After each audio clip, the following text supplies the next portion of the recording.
అందరికీ నమస్తే అండి. అందరూ ఎలా ఉన్నారు? మేము బాగున్నామండి. స్ప్రింగ్ స్టార్ట్ అయిపోయింది కదా, సమ్మర్కి కూడా మనము ఎంటర్ అయిపోతున్నాము. ఇంకా 1 మంత్ 1.5 మంత్లో వచ్చేస్తుంది సమ్మరు.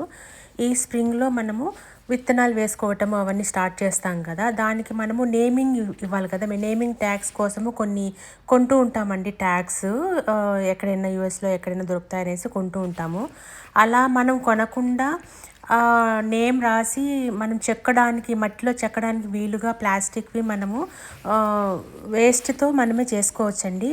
ఒక మిల్క్ క్యాన్లు ఉంటాయి కదండి, ఇక్కడ ఆ మిల్క్ క్యాన్లు తీసుకొని బాగా పల్చగా ఉండే పార్ట్ మాత్రము బాగా కట్ చేసుకోవాలండి. నేను చూపిస్తున్నాను కదా, ఆ విధంగా కట్ చేసుకొని దాన్ని ఒక 1/2 ఇంచ్ మందము, ఒక 3 ఇంచ్ ఆర్ 3 to 6 ఇంచెస్ పొడవు ఉండేటట్లు చూసుకోండి. మీకు ఎక్కడ గ్లాసెస్ ఎంత సైజు ఉన్నాయో అంత సైజు వరకు రావాలి మీకు. అంటే కొంచెం లోపలికి కూర్చున్న బయటకి 3 to 4 ఇంచెస్ వరకు ఉండేటట్లు కట్ చేసుకోవాలండి.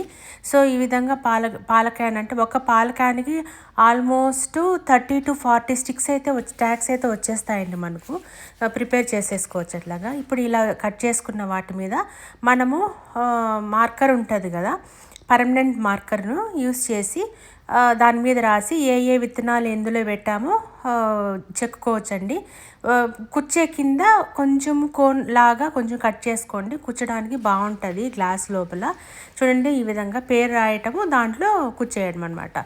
ఏం ప్రాబ్లం ఉండదు. పర్మనెంట్ మార్కర్ కానీ తీసుకుంటే మీకు బాగుంటుందండి. ఈ విధంగా మీరు డబ్బును సేవ్ చేసుకోవచ్చు అనమాట. మీకు ఈ వీడియో నచ్చినైతే షేర్ చేయండి. థ్యాంక్ యూ అండి.